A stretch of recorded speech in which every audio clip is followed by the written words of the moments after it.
At this point, people have learned not to trust their governments.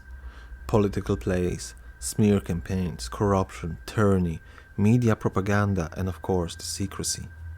With access to the internet, their secrets are not only uncovered but also widely known. It is safe to assume that most are aware of the MK Ultra project. Conducted by the CIA in the 1950s, they researched methods of breaking and eventually controlling the mind of unsuspecting people. Physical torture, mental abuse, and psychedelic drugs were preferred methods of achieving their goals. This operation was brought to light in 1973. Officially, it was stopped, its horrendous acts forced to cease, but many people believe that was a fake front. Behind the scenes, the operation continued, perhaps it even lasts to this very day. One thing is certain, it has affected many lives and keeps on affecting new ones as collateral damage generations on. But drugging people with LSD, morphine, barbiturates, mescaline, ayahuasca, and subjecting them to hypnosis and sensory deprivation has borne an unsuspecting fruit. A 1996 point-and-click adventure game, The Neverhood, developed by DreamWorks Interactive, same guys who made the original Medal of Honor, it became one of the greatest autism projects of video game history. Of course, the video game was not developed on a computer. Instead, the crew used over 3 tons of clay to create the world and used stop-motion animation technique to bring this feverish dream to life.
What do I even say here? That's the intro. Yeah, good.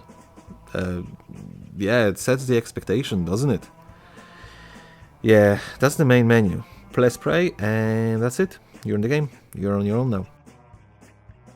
You are left to your own devices to figure out what to do and what the fuck is going on. As you progress, you will find discs, each of which reveals the story that led to your awakening. Gathering all of them is necessary to complete the game. The game, which was designed to troll you as often as it can. Let's take the radio puzzle for example. After dealing with some crap, you enter a building with the inner door locked shut. How do you proceed? You waste some time on the Flatulence Mobile. You will come across similar radio as in the building, but bigger and embedded in the rock. That's your only clue. What you are supposed to do is, in the starting area, pull on this rope and the radio is on. How are you meant to figure it out? Fuck knows. Or the infamous Hall of Records. Remember the discs? One of them is at the end of a corridor that takes 10 minutes to traverse, in silence. If you find that boring, you can stop and read some of the deep lore of the game. Let me give you an excerpt. Quarter made his next being with a form closer to his own. He attempted to duplicate himself, but because he was not as good of a man-builder as father, he, the being, was not quite a perfect duplicate. Bert was given powers of speech and reason, but he could not grasp that he was different from Quarter. He thought he was Quarter and instantly made 7 crowns of his own and started making his own people in his own image. Because Bert was even worse being maker than Quarter. Each generation looked worse and worse. By the last generation, Bird's beings were not even alive, they just looked like blobs of meat. The lineage of Bird, empowered by Quarter to create, Bird, believing that he himself was Quarter, begat another Bird. This second Bird begat Breadbad, a weak attempt at a bird, but within a speech impediment. Breadbad was a wise being, the most wise of all, it has been said, although no one knows exactly who said that, but it stuck.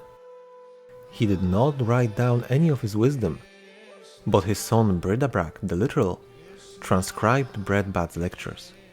The wisdom of Breadbad, the son of Bird, the son of Bird. I am not good by nature, nor I am naturally happy, but if I fall, it is a fault of my own, not my mom or pappy. I have been the witness of 1,000 fallen. For this I am not fortunate, for me it is torture nate. I ponder these till I am withered and sullen. Power is pleasant if served under glass, or eaten like pheasant, causing my voice to rasp. The killer be killed, the dancing man stilled. When bees of plenty sting my heart many, I emaciate, thinner, thinner, thinner. Found are the 3 ways of Babylon. Fear. What the fuck am I reading? This is way worse than I remember. Hold on. The puzzles are not too hard, exception for a few places, like this one with the symbols. I'm still not sure how it fucking works. The game pretty much requires you to have a sheet of paper next to you and note down stuff for later. Visually, it is an acid trip, and the soundtrack only amplifies the experience. Composed by Terry Taylor, singer of Daniel Amos Band, playing alternative rock. Soundtrack is priceless.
When indoors, the view is from second-person perspective, but when walking outdoors, the view changes to first person. Outside, the music is gone. Instead, we can delight ourselves with the haunting sounds of wailing wind. Very spooky.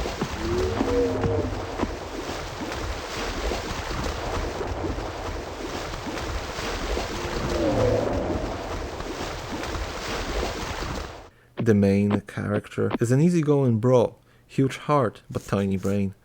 I don't want to spoil too much of the story, but I highly recommend you play the game.